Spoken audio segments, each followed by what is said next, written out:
Keeping your head in the game are learning certain strategies and having a routine that helps you bring your best mental state to every performance on and off the field.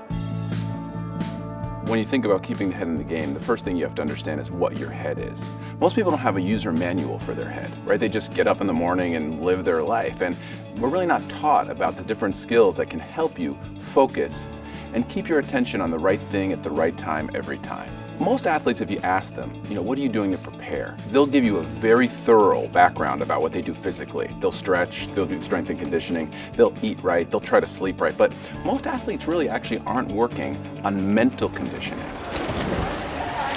I'll give you an example. I was working with an MLB player, and I noticed that when an unwanted result would happen, like someone would get a hit in a situation that really wasn't ideal, he would just be dejected, he would be sad and overwhelmed. And so, I remember asking him, when that happens, what do you do?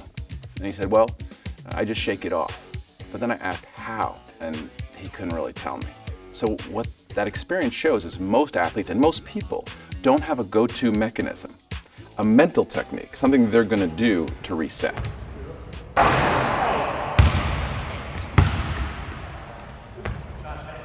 So what are things that you can do to be able to reset? There are lots of things you could do, and mostly the word that I use is do.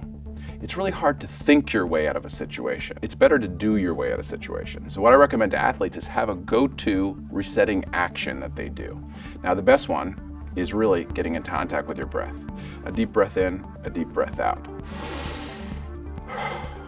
There's a physiological process that happens where your body relaxes when you do that. It can also help to clear the mechanism and be able to focus on the next play. Also helpful sometimes is having a reminder, a cue word or self-talk we call it, that you can say to yourself, here, now, next play.